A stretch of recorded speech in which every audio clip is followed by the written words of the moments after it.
I'm gonna go on. I think I'm gonna go for like I'm gonna get on a bike trail after this and just like ride my little heart out for a little bit, just to like be Nice. moody, you know? Yeah, that sounds good. Yeah. But we can get started if you want. Yeah, let's get started. Beep barp beat arm. Wow.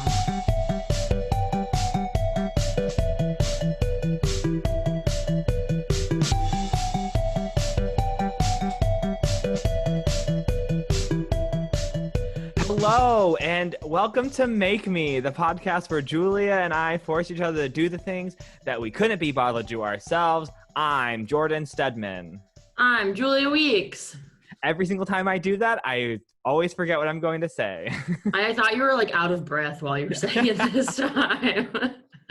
So, Julia, I have two Make Me related news updates to tell you. Oh my God, hit me with it. Okay, the first one is Nathan and I played, we went camping this weekend and we played your game the entire weekend. Wow, that's so exciting. It was so much fun. And it went over well? Like it wasn't too tedious? No, it was great. And it was so funny because like eventually I started like being like, okay, I'm thinking of a food now. And then trying to think of like a noun, an adjective, and all that, like a proper noun and stuff like that for a food was really funny. It's hard. I feel like the last time I've played it, I'll be like, okay, my noun is running. And they're like, isn't that a verb? And I'm like, fuck. Like, I always forget. Nathan kept saying like adverbs instead of adjectives, which I was like being a stickler about, but Nathan's like, whatever. Like it's describing something. It describes a verb. But Nathan related it to like those memes that are like, describe what you do poorly. Oh my God, what I mean? Yes. It's just like that, because like thinking of like a noun, just like the combination of them all, and then like it being a movie, because like part of it is like you want to kind of deceive the person and like pick tricky words, you know? But also you don't want to stump them completely because then it's not fun. Right, exactly. So you want it to be relatable, but also it's hard not to put like the word that's in the title, because like that obviously best describes it. Yes.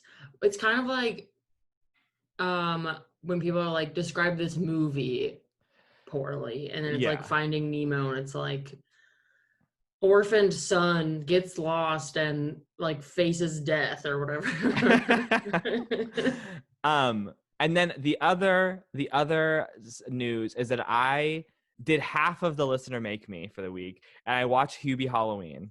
How was it? Have you watched it yet? No, I haven't watched it. I like went in thinking I was gonna hate it, and it was like I came back from camping and I was like, I'm gonna put on something stupid. I'm not gonna want to think about it. Like I'm gonna sit here and critique the whole thing, and I'm gonna be above it. Yeah.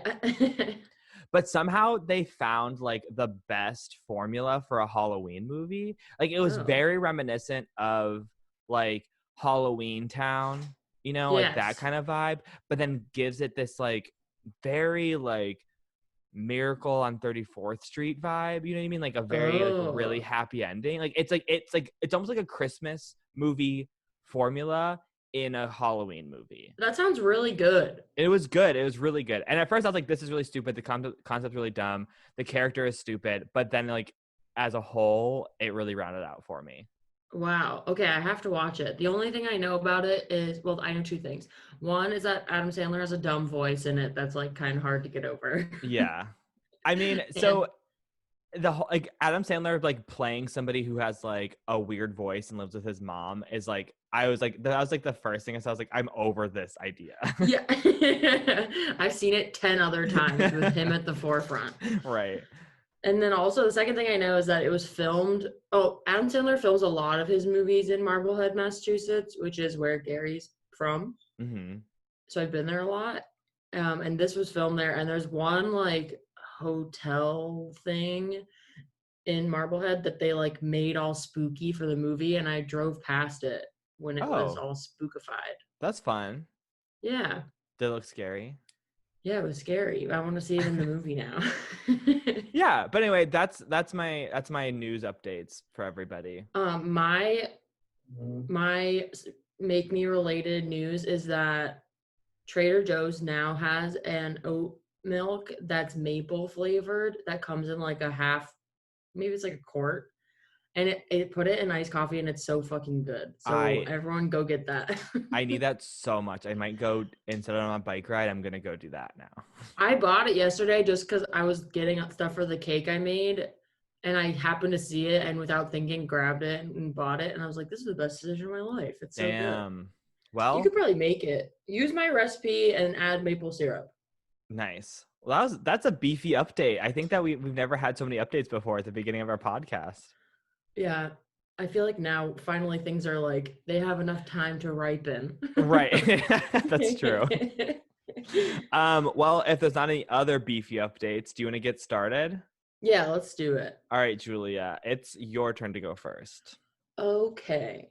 So I remember the exact wording. This week you made me make my own beauty product. Yes. Or like DIY beauty product. Mm-hmm. And I was struggling with this a little bit, but like what is your definition of a DIY beauty product, and like what does and doesn't fall under that category? I just want to like hear your take before I tell you my take. Yeah. So the first thing that I thought of, and I think this is like the kind of like starting point I had, was I've made my own like sugar scrubs before. Yeah. I've had friends make hair masks like with like coconut oil, like basically coconut oil with anything, and then applying it on some part of your body. Yes. What has been a DIY beauty product. I wouldn't call like mixing two different products together as a DIY beauty product, because like those formulas might like do good things together. Right. But like if you made like a face mask out of like kitchen materials, that would be like a DIY like beauty product. Would a deodorant count as a beauty product? Yeah. Anything that you put on your, I guess it wasn't like necessarily cosmetic, but it could be like maintenance. Yes, because I was thinking about it and I was like, I don't think my deodorant makes me beautiful if we're thinking about like the term beauty, but it does make me less stinky, which is pleasurable. Beauty to your nose. Anyway, I took a similar approach. I thought about like face mask, sugar scrubs, like anything for a pedicure, anything for a manicure, anything that's like superfluous to your actual like maintenance routine. Mm-hmm. So have you ever made this kind of stuff? You said you made sugar scrubs. Have you ever done anything else, or like what do they entail? So I've only ever made the sugar lip scrub as recommended by a former friend, and it was like, I think it was coconut oil or any kind of like oil. I wouldn't say like olive oil, but like some kind of like whatever. I don't know, like goop. Sugar. I think it was brown sugar. It's been a while since I did this. Some kind of essential oil, and then I think like another product. Yeah. And then you just like scrub it on your lips, and then you lick it off. I know you're probably not supposed to lick it off, but it was all edible, so I did it. Except for maybe the essential oil. Oh yeah, you're probably not supposed to eat those. I'm sure it's fine.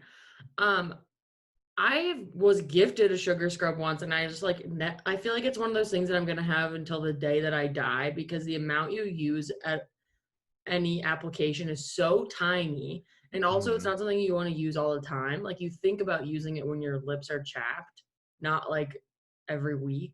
Yeah. So I've just had it forever, and I like feel bad throwing it away because I like it, but also I've had it for so long, it's probably expired. It's also like a food product, like the sugar. It's like, it's all food, you know what I mean? Yeah. So I always felt weird about it if I didn't use it right away. Yeah, maybe I should throw it out. It's probably like festering bacteria. Maybe. It's just, you just stuck your like fingers in it and then had just like closed it. Yeah, that sounds bad. I gotta rethink my decisions. I had a friend who was like using like a sugar foot scrub at one point, and I'm like, why don't you just use like a pumice stone? Like, why does it need to be sugar on your feet? Yeah, I feel like people use sugar for a lot of stuff in like beauty products. Like, have you ever heard of sugaring? It's like a hair removal system. No, tell me about this. Okay, so I don't know how to do it. I kind of looked it up to do this, and then I realized it was really difficult, and like I don't also want to rip my hair out follicle by follicle. Yeah. But so you like cook down sugar on the stove, so it's kind of like a caramel texture. Yeah. And It's also kind of like slime at the end, but like really, really sticky. But you can kind of manipulate it and you can like put it in a jar. And then with a tongue depressor, what are those things called? Like popsicle stick. Yeah. You you like put it on your leg, but it's stuck to the popsicle stick at the same time. So you like smear it on your leg and then rip it off really fast. Ah. And then you like just like flip that around and like put it on another piece of hair, and you just like can keep like slapping it on and ripping it off until, and I quote from the video I watched, until it's no longer sticky because it's full of hair. Um I'm speechless. I'm so sorry, but like there's been products that were made already like to do that. You know what I mean? Like, and I just feel Yeah. like, and it does it better and less like violent and also less disgusting. Yeah, like who wants a glob of hair sugar? That's what I'm saying. Like, I just like I don't know. Like, I just feel like the waxing your legs, or even like naring, which is like probably like the opposite of the whole like sugar thing. Like Yeah. nair is like super chemically and like bad for your skin probably. Yeah. But what is the sugar offering the skin that the wax was taking away? That's what I want to know too, because I feel like wax is very harsh because it's ripping, it like rips some of your skin layers off. Right. So maybe it's like less adhesive than wax, so it's like better for your skin, like it's not pulling on it as much. Right. And maybe because it's sugar, it's not as like bad. Yeah, it's like a vegan thing. Hmm. You know, waxing can like bruise you. Like one time I had my bikini, I waxed my own bikini line, which was a mistake that I can talk about another time. But I pulled on the paper that you like stick over it, and it like pulled some of my skin and it bruised my bikini line. So I Ew. had like a deep purple bruise there, which is like the exact opposite effect I was going for. I was looking for like a clean, like sexy, bare line, and then I just had like this nasty bruise there. Damn. Back when I was a twink and I was looking for a daddy, I would I would wax my own back with like those Whoa, like how do you reach there? just like it's really hard. But here's the story: is that one time, so it's like the wax strips that are just like the pieces of paper, and you're Yeah, supposed that's to what I like had. warm them up in your hands, and then like there's like they're pre-waxed, like you don't have to like do the whole like Yeah, whatever with them. So you warm up with your hands and you place them on. And you're supposed to rip them off really fast. yeah, Well, it's my back, and I'm pretty like flexible, but I would place it on, and I was having like a hard time finding like the best like vantage point to like pull it from, like to yeah. like How do rip you it like off. move your arm back there? So then I found a system, but just I placed it at a bad spot, and then it cooled.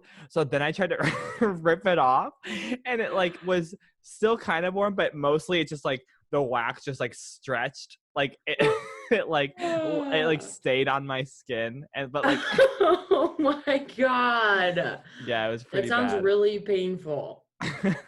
Also, I'm imagining like, so I know when I'm putting on sunscreen, I can't reach all my back surface area. So I'm imagining your back that it's like mostly bare except for like a few lines that you couldn't get somewhere in the middle. Yeah, I mean, I still like shave my back every once in a while, Yeah. and I'll still like miss a patch. But like I'm like what I don't care. Like I don't care about it. It's mostly because like Yeah. the hair gets itchy, so I'm like, let me just get it all, you know? Right. I'd rather itch in a 1 inch circle area instead of my whole back. Yeah, exactly. But I actually, as weird as that story is, I do recommend those wax strips because they're great. Oh yeah, I got the Flamingo brand ones, not sponsored, but they're for women. Whatever the difference is. Please sponsor us. Please. Um, so back to like DIY home products. So as some of you may know, I've been on my like skincare journey this quarantine era. I kind of started beforehand, but then I like have had I've had acne my whole life, but then it like was getting worse. And apparently, which is just total bullshit, women like between age 24 to 30, they get into this weird hormone zone the hormone zone. Hormone zone. Where like so you're now like fully an adult, but it's like like as far as biology goes, as far as your skin cares, you're like fully an adult now, but you're not like a mature adult. So you're like phasing out of like adolescent hormones and like phasing into adult woman hormones. Mm-hmm. So there's a lot of women my age group that have like cystic acne, which sucks. And also it's just like, what else do I need to be dealing with between 24 and 30? Right. So I like tried all this organic stuff. I tried making my own face stuff at home. I tried like washing my face with only honey, which turns out to be a gimmick as it sounds like. And ended up just like taking like going to the dermatologist and getting medication to help me with it. Yeah. DIY. So like DIY, do it, dermatologist it yourself. But this is my disclosure that if you actually have like skin problems, it's probably not because of the products you're using. Like there's people out there that have really good skin and can just like slap Neosporin all over their face and still have good skin. Yeah, me. And you're a bitch for it. But so don't try to DIY your own skincare if you actually have problems. So like, if you just have like dry skin, this is for you. If you have cystic acne, if you have scarring, don't try to cure it with oatmeal and honey. Yeah. That's for your tummy only. Tummy only. Also, it's just annoying. I just feel like it must be super annoying when you see people on Instagram like do that shit, like knowing full well that it's not working. And like some people are like destroying like their skin like pH balance or whatever. Yes. Like whatever contributes to that, you know? Yes. Oh, I've read all about this. It's like, so yes, the acid, like salicylic acid is drying, which helps with pimples. But if you're using like acid at every step of your routine, then all you're doing is like making your face super dry, which makes more acne, which is then you use more acne products. It's like a self-perpetuating industry that on purpose is giving you more acne. Isn't that like the same with shampoo though too? Like they're purposely like fucking up your hair so that you have to buy more shampoo because it keeps making more oil. Remember that theory that they were putting like fiberglass in chapstick so it dried out and like made micro abrasions on your lips? You had to use more chapstick. Yeah, I don't understand that one, but why would they do that? I'll still buy my EOS. Okay, so all that aside, now that my skin is like, so I like stopped doing all these at home remedy things, and I was like, let's just see what the doctor gave me and see if it works. Turns out it does, but now I'm like back to putting fun products on my face just because I know that's not what's fucking it up. It's like other internal things. So for this I made 2 products, and the only reason I did 2 is because I thought you might say that one of mine was cheating. was that the very leading question of what do you think DIY means? Yes. So the first thing I made was a face mask that was coffee grounds, apple cider vinegar, and the bentonite clay, like the Aztec clay masks. Oh, hell yeah. So that's like already a product that people use, but it is only one ingredient. So I thought maybe that was cheating. I wouldn't consider it cheating. I think that's more of a life hack than as a DIY though. Yeah. So my life hack is you can DIY your own face mask with grounds left over from the morning. So I left a bunch of coffee in the coffee pot all day because I was like, I'm going to use this today to make my face mask. And then I let it overnight. And so I just had like a weird bowl of coffee grounds. And then because I waited too long, got lazy. But then I whipped it all together and it actually turned out really good. I'm sending you a picture of my face with it on. But the thing is, so if you ever use this bentonite clay mask, like basically this mask is what they tell you to use, which is bentonite clay and apple cider vinegar. All I did was add an abrasive element to it, and it made my face look funky You look when it so was on. cool. Perfect for If you Halloween. Yeah, you can look like Shrek, or like you've slapped your face into like a pile of cow shit. You look like PETA from Who's the Hunger PETA? Games. Oh, not like a pita chip. Yeah. I kind of want to take a PETA chip and scoop some off of you. I think that Ooh, okay, here's yeah. here's a here's a here's a this is me saying something. If as long as like the face mask doesn't have like sparkly stuff in it, every face mask looks yummy to me. Like I want to Ooh. eat all of them. What about the foaming ones that look like marshmallow? Yes. I like those ones. I haven't tried one of those yet. But one of my I bet favorite you could face eat this masks, one. Sorry. you probably could, except the clay might like block your like intestines. That sounds ideal. Yeah. But my favorite face mask from Target, which I'm sure is like they're stupid and they're not real, but it's like this like sparkling one that just like makes it look like you have a highlighter all over your face, and then it peels off real nice. Oh, that sounds nice. Yeah, I like it. It's like one Um, of those, it's just like vague about like what it does for your skin, and you're like, whatever. right. It makes you look shiny. You're like, Yeah. sold.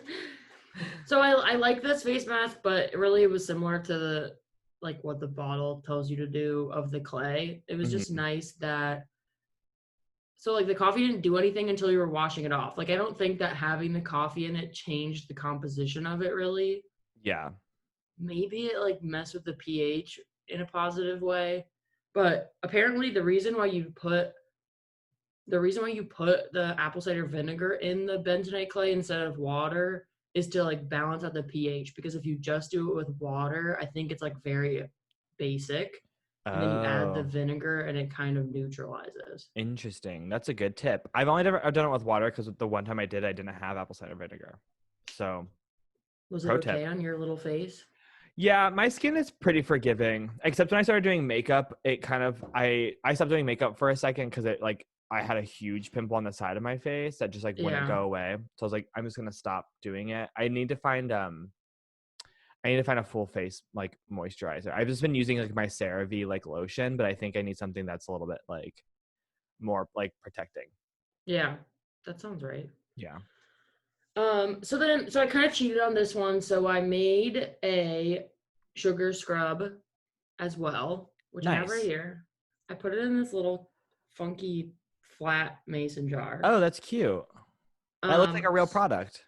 I know, and the only reason that is because my mom makes actual nice products like lotion and body scrubs and stuff, and she sent me one in this mason jar, and I just repurposed it for my like 2-bit job scrub.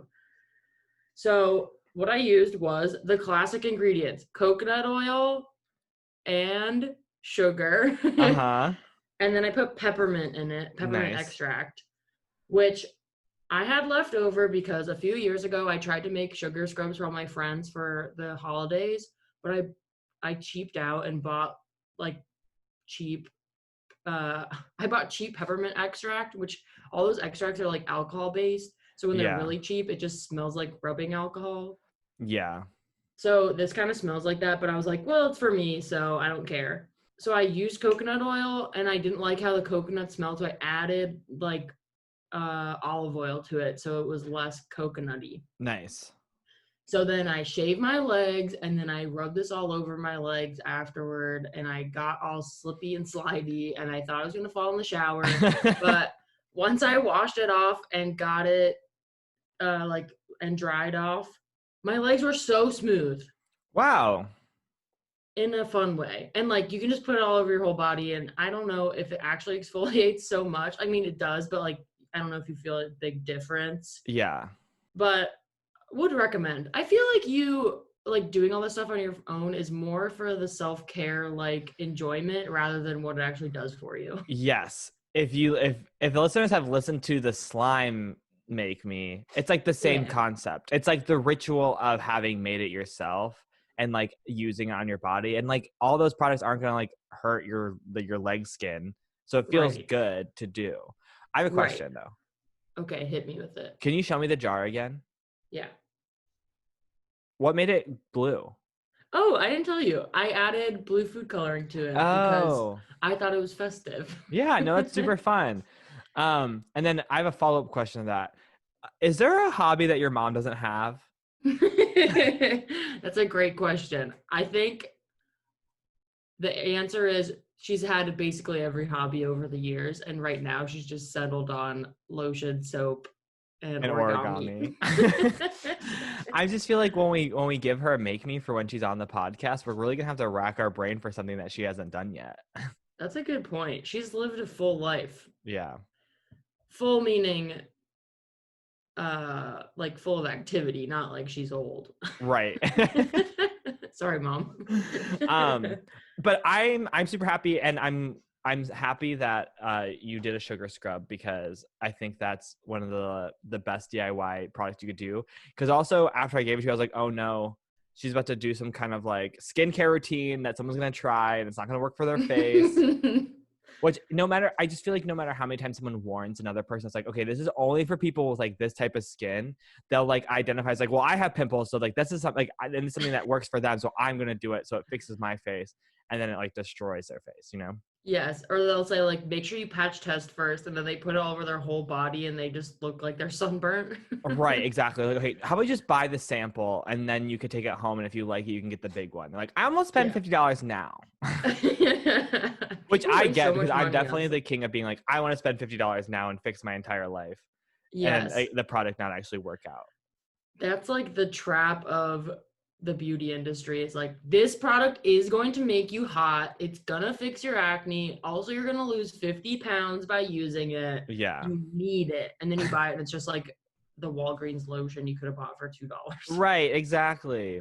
And thanks a lot, capitalism, because they always identify like your tiny issue as like the issue that's like that is your biggest issue. Like every little issue that you have is your biggest issue.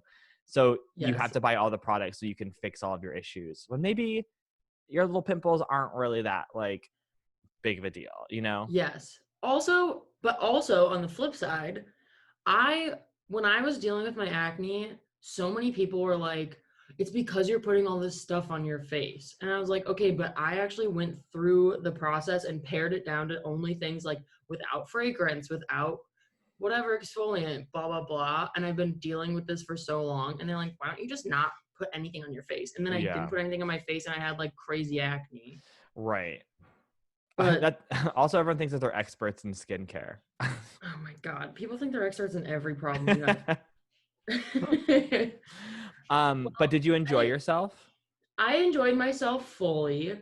The only downside was that when you put coconut oil in your body, it doesn't wash off so easily. So I like felt weird putting on pants, because I just felt like I was rubbing a layer of coconut oil in my pants when I was done. But overall, I had a great time. I had a DIY beauty care day. I like did this all at once. So I was relaxed watching TV with a weird mask on my face. And I'm probably going to use the sugar scrub until it's empty. And I have a lot. I have like a cup and a half left. I love that. So overall, it was a success. What's your rating? My rating is out of 10 Margot Weeks hobbies. I'm going to rate it like overall, the make me and my performance combined, like a 7.5. Okay. It's a really fun make me with a lot of potential. So that makes it a very like good make me. But I think I could have done something more extravagant. Yeah. And also I cheated kind of on one of them. So that's why I had to make 2. So maybe I'll give myself an 8 because I made 2 and you only asked for 1. Yeah. I think I'd give you even higher than that, but that's not up to me. But now I have coconut oil pants. Now you have coconut oil pants. Oh wait, that's not a good thing. They're like lotion-y pants. Like they're lotion pants. Lotioning. Yeah. We gotta go to Shark Tank with this idea. I had a boyfriend who he had really dry feet, and he would put lotion on his feet. Like he would like soak his feet, like lots of lotion, like gross amounts of lotion, and then tie plastic bags around his feet and then go to sleep like that. Oh my God. I think that is disgusting. I would not be able to go to sleep. First of all, my feet would get hot and itchy. Second of all, the noise would would bother me. And the other thing is like I would be paranoid that like the lotion's leaking out while I'm sleeping. Yes. Oh my God. Wait, I've done like a foot mask before, which is basically you put your foot in a plastic bag that has like acid in it, Mm-hmm. then you leave it on, and it feels horrible. And also, you can't stand up because you slip on the liquid and fall. Would you ever do one of those like those feet treatments where the little fishies eat the stuff off of your feet? Yeah, I would totally do that. I'd I love would that. too. I want to do that so bad. Let's go do it. Okay. We'll do that during our break and then we'll come back and Okay, report back on it. perfect. All right. See you soon.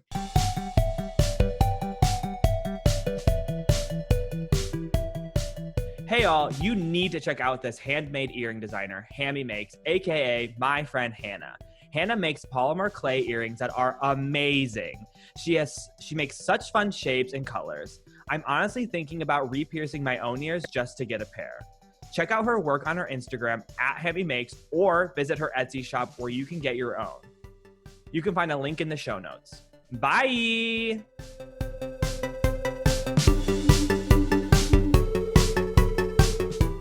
And we're back. So, how was the fish pedicure? I ate my whole foot. It's gone. It's just a bone sticking out of chopped I'm up 2 leg. pounds lighter. I'm getting close. I'm 2 pounds closer to my weight goal. So all you have to do is chop off your left arm and you're there. I'm trying to get down to my birth weight. Oh, okay. So we'll chop off everything below your collarbone. Perfect. All right. See you guys later. We have business to attend to. All right, let's get into your make me. Okay, Julia. What my make me is I was told that I have to do forced perspective photography. I was told that I had to do this. I was told, you don't know them. I was told by somebody that I had to do this. Anyway, give me what your rundown of forced perspective photography is. Okay, in my opinion, forced perspective photography is what is flooding everyone's Instagram Explore page. It's like a bunch of white people with a camera that they could only buy because their dad is a lawyer and like it's too expensive otherwise. And they're doing trick shots that are like functionally cool, like the mechanics of them is cool. Like you're forcing a perspective so it looks like someone's like throwing dice into a puddle of water and you like got the perfect angle with the perfect splash, but really it's like a intricate setup of wires and pulleys and like green screens. Yeah. Not exactly, but that. But so like mechanically that's interesting. It's cool that you can do that. But the people that this phenomenon attracts seems like that douchey kid in your high school that like wanted to be a photographer. Oh, and they made like those Tumblr posts of like black and white mailboxes with a sad phrase over it. And like they only know, like the only girl they know is a girl that they deemed like especially hot and they only met her because they wanted someone to like their pictures on Instagram. So they like pulled her off the side of the street and said, "You're hot. Will you be our friend?" You're describing the person that I could have become if I didn't leave my hometown. And honestly, we would not be here. We would not have this podcast, and I'd probably be hate watching your perspective photography on my Instagram Explore page. One thing I'll say about those pieces of content is I don't believe them when they do like those quick like DIY or not DIY, but those like quick tutorials on how to like do those those pictures. Like clearly they put more work into those than the person is actually supposed to do. The other thing I'll say is that the more entertaining content are the videos that I've seen of them pretending to do that, and then they show the actual pictures they take, and it's like a blurry picture with like splashes of water. Yeah, I saw one of this guy like flourishingly throwing milk over his counter, and then you just see the picture and it's just like spilled milk everywhere. Okay, Julia, I don't want to burst your bubble, but I Googled forced perspective photography. I knew this was the wrong name. So forced perspective photography, which is what I did focus on this week because also it is easier to do, is when like it's that optical illusion where you put something close to the camera and something far away from the camera and it looks like the one thing is actually bigger than the other thing. Right. It's like you go to those photo ops that people set up and it looks like you're really short in a room. Yes, exactly. And I did some research about what like just like the idea of this and like what people have done with it. And three of the biggest examples that I found were Lord of the Rings, Elf, and a single scene in Eternal Sunshine of the Spotless Mind. Have you seen that movie? Yeah, I love that movie. I can't think of the scene though. There's a scene where um Kate Winslet, that's who's in it, right? And Drew Yes. Carey or Jim Carrey, Drew Carey. It'd be a way Wait, different movie if it was Drew Carey. wait, I now want an Eternal Sunshine of Spotless Mind remake with Drew Carey as Jim Carrey's character. Drew Carey and Drew Barrymore. But there is a scene where Jim Carrey's like he's like a little boy and it's a memory, and Kate Winslet's like an adult and he's like little under a table, so it looks like he's a little kid and she's like an adult. Oh, yeah, yeah, yeah. But I watched some videos about like how they did that, like how they did like the forced perspective. And one thing I found that was really interesting was there's a scene in Lord of the Rings. How long ago have you seen Lord of the Rings? It's been a while. So there's a scene, I think, at the beginning of the trilogy where Frodo pours Gandalf a cup of tea. Yeah. And you have to remember that like they as actors are full-sized people, but you know, Frodo's supposed to be a hobbit, Jesus. Yes. And Gandalf's also especially large, so they had to like create this scene so that it looked like a hobbit was pouring him a cup of tea at the same exact Right. table. And I watched this actually really fun video about how like each actor was in front of different tables, and like Oh, Gandalf's props were little and the table was little, but Frodo's were like big, and they had to like whenever they would move the camera, they actually had to move the actor too, so that like whoa. so that like the camera, the actor, the taller actor and then the shorter actor maintained like the ratio. Right. And they're filming it in a room that's like much bigger than the room that the scene is in looks like. Right, exactly. And there's a lot of green screen stuff, so you can just like meld it all together. That's cool. Yeah. And then Elf is another good example because Elf, there's a bunch of like elves and Will Ferrell's interacting with them. Yeah, I had never even considered that that was forced perspective. I don't know Yeah. what I thought it was, but now thinking about those scenes where they're like on the assembly line of toy making and he's gigantic, or like when he's Yeah. in the shower and it's tiny. I always just thought about like how many props that they would need, especially in Lord of the Rings, because there's so many different like scenes in that movie where like different types of like species of people are like interacting with the same prop. You know what I mean? So like if Frodo had it, it had to be bigger than if Legolas had it or if Gandalf had it, even like because they're all like different sizes. And I always just like assumed that they weren't ever in like the same shot, but apparently they were, and it was really hard to do. Wow, that's cool. Yeah. I'm disappointed that this is what forced perspective is just because I like those douchey guys on Instagram. But now that I'm thinking about it, obviously this is forced perspective and that's not. Next you can make me do the douchey thing. But once I found out that this is what forced perspective photography was, I was like, this is easier for me. You capitalize on my stupidity. But also, okay, also in my defense, I did try to do one douchey picture. Okay, good, because I'm pretty sure the words that I said were Oh the forced no. perspective thing from Instagram, and I like gave an example. Oh no, am I in trouble? Play the tape back. Am I in donkey jail? You're in donkey hell. Okay, well, okay, I did try to do some douchey pictures too, but when that didn't work, I did just fall back onto the size thing. That's fine. Cool. You're size king. I am a size king.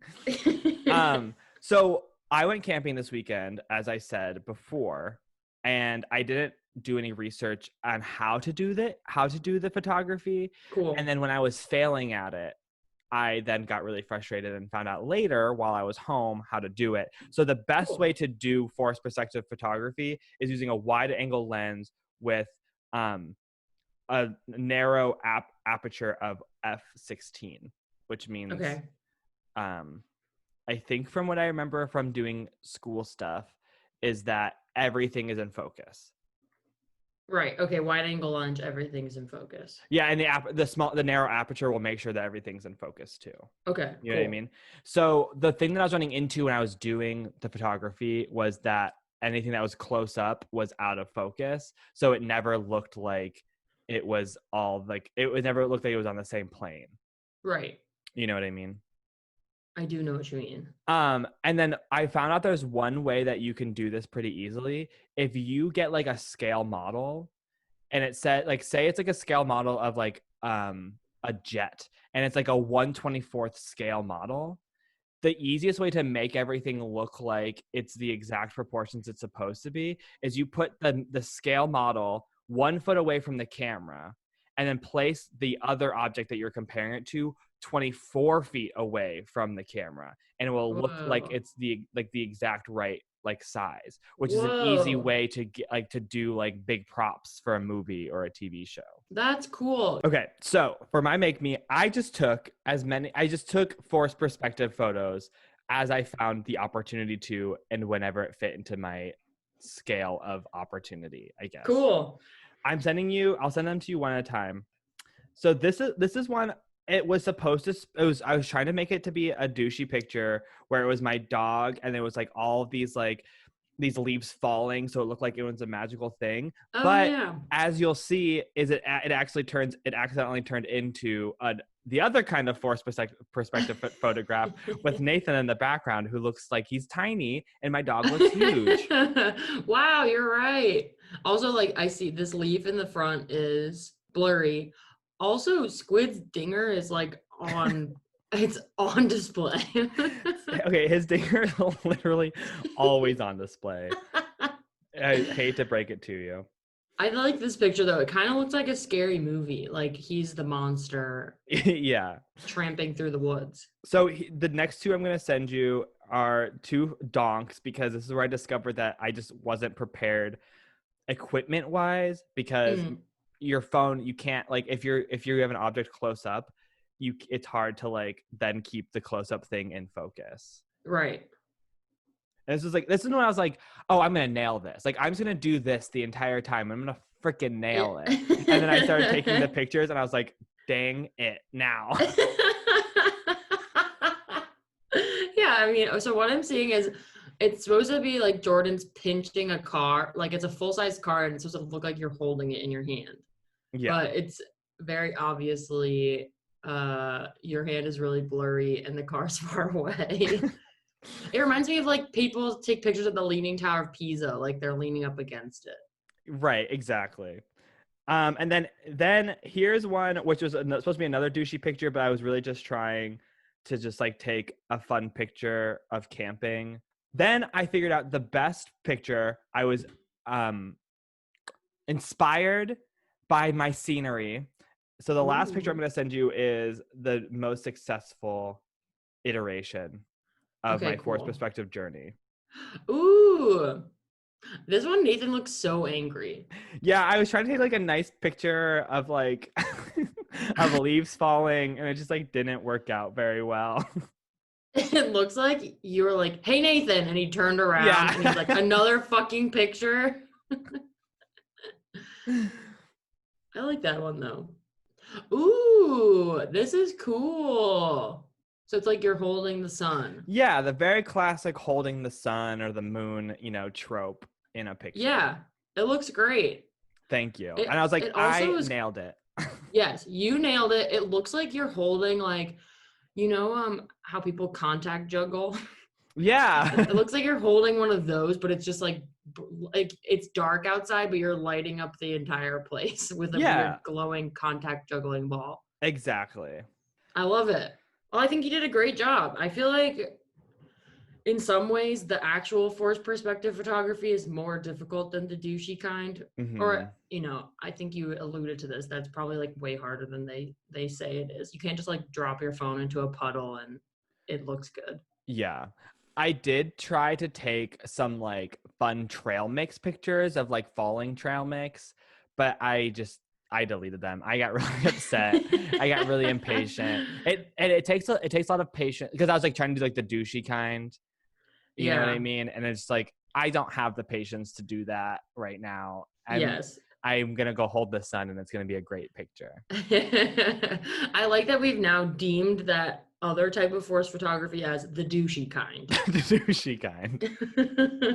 And I just think that like when I was taking the picture, like with like the throwing the leaves thing, I was like, okay, I'm gonna nail this. Again, no, like I didn't nail it because like I didn't know how I was going to take a picture without like the leaves being blurry and also like just covering the thing that I'm trying to like cover. And this is why I think that like those pictures aren't real. Like, I think that, like, there's way more Photoshop. And if you see them, they're, like, so heavily edited. And you're like, if this was, like, actually the picture that's going to come out of it, you wouldn't have needed all those edits. Or you would see some kind of those, like, some iteration of those where it's not heavily edited like that. Right. And wouldn't you think that that whole process of making a photo like that is so that you don't have to edit it? It's like, look at this awesome edited, quote unquote, edited photo that I didn't have to use any editing software for. Yeah, exactly. Because I forced all this weirdness. Yes, for sure. How do the girls in the pumpkin patches and stuff make it so falling leaf pictures look like natural? I don't know. And I just feel like, I think that like once a year I decide that I'm going to be an Instagram influencer. And I'm always like, okay, I'm now going to start taking pictures, like good pictures of myself. But I'm also like, I don't want to use a filter. Like, I'm just like, I'm not ready to, I don't know. I don't want to say sell out because I also like envy those people. And I think that like that is a lot of work. And I think that that is a skill set that I just like clearly don't have. Yeah. But sometimes I'm like, I know what I'm supposed to do. You know, do you ever feel that way? Yeah. Okay. So that's the whole premise of this entire podcast, which is like you and I think we could do anything. And then we try to do it and we're not as good as we thought we were going to be. Yeah. I mean, I think that, can you name one thing that you've tried and you're just like, we're bad at from this?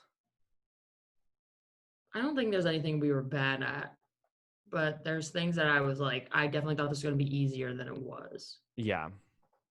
Like, Rube Goldberg was the big one. I know we always come back to that one, but. I mean, I also thought that was going to be easier to do too. It like, yeah. I guess we need to like shift our perspective on what things look like we could actually do them. Like clearly the people taking the good photos have been working on it for so long and they started off taking pictures like yours. That's true. No, you're right. I'm one step closer to being a douchebag. And that's where I want to be. One step closer. Maybe I'll perfect it and I'll keep doing it.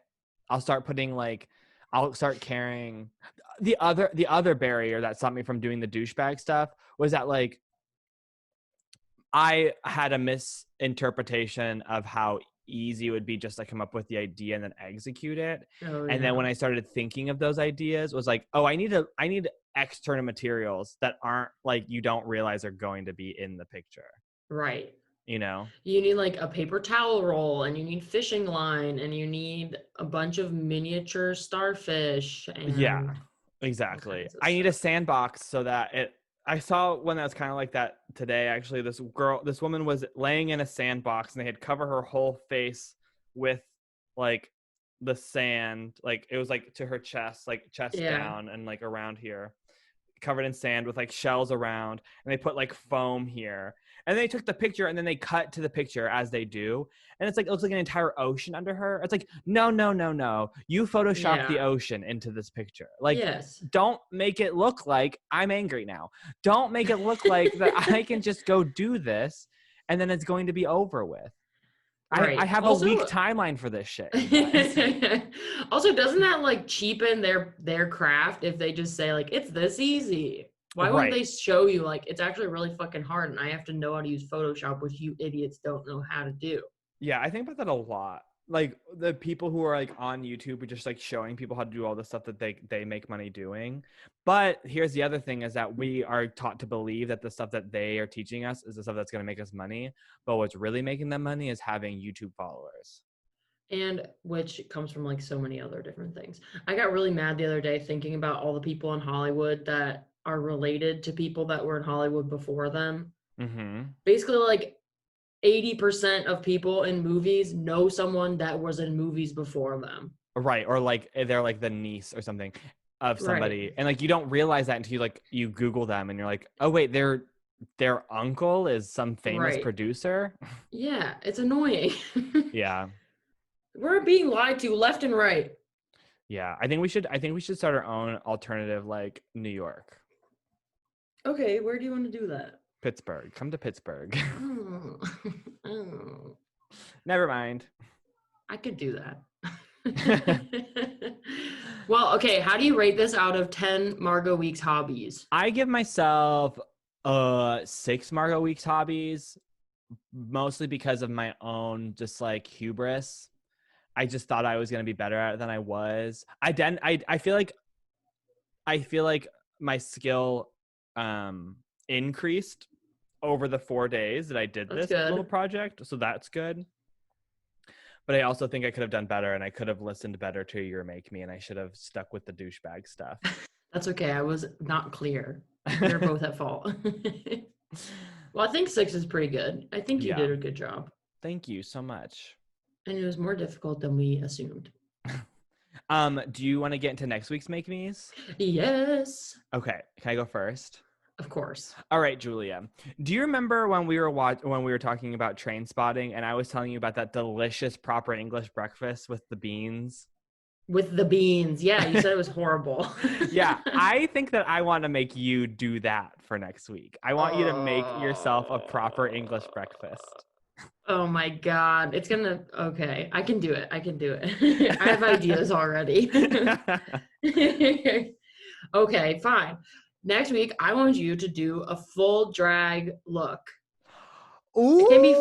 It can be full face or like face and everything, the whole damn thing. Okay, so I'm really excited because as you know, I do have some makeup basics, and I've been wanting to go get the full face. I don't have a full face of supplies yet, and now this gives me the opportunity to go do that now. So you can beat your face. I'm excited. Wait until you meet my drag persona. I already know who she is. Oh yeah, is it a different one than the one I already know? No, it's the one you know, but I've never got to meet her yet. She's always just been a figment of my own imagination. Oh my God, I'm so excited. Yeah.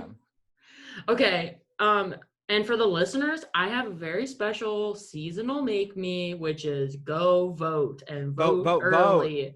And if you get your ballot in the mail, go drop it off at a ballot box. Don't leave it to the mail service to deliver it on time, and fill it out with a black pen and do all the things they tell you to do so that your vote counts. Yeah. Also ask your friends about their voting plan, which I feel like is a very non-pointed, easy conversation to have with somebody. Right. Voting is not a bipartisan issue. Wait, it is a bipartisan issue. I meant to say it's not voting a partisan. Is not a partisan issue.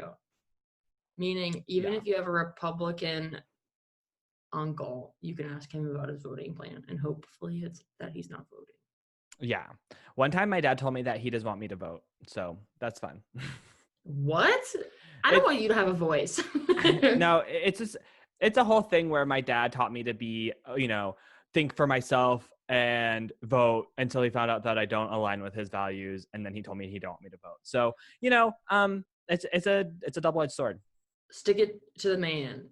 Yeah, stick it to your dad, everyone. Go out and vote, even if he encourages you not to. And then send him a picture of the middle finger. And your fake butthole hand. Yeah, definitely send your dad a picture of your fake butthole. Go vote and send your picture of your dad's fake butthole to your dad. Go vote and send us a picture of your dad's fake butthole. Butthole, real or fake. All right, till next time, I love you. Bye-bye. Hey guys, it's Jordan and Julia. Thanks for listening to this episode. We hope you enjoyed it. For content related to this episode, follow us at Make Me Pod on Instagram. And you can hear episodes each week on Apple Podcasts and Spotify. If you find us anywhere else, please let us know. You can also send us your questions, comments, Make Me suggestions, pictures of your dog, or requests for unlicensed medical advice to makemepod@gmail.com. And don't forget to like, subscribe, comment, rate, etc., etc. That's how we get discovered. Please, we need to be clicked. But for real, leave a comment so we know you love us. Thanks. Bye. Bye.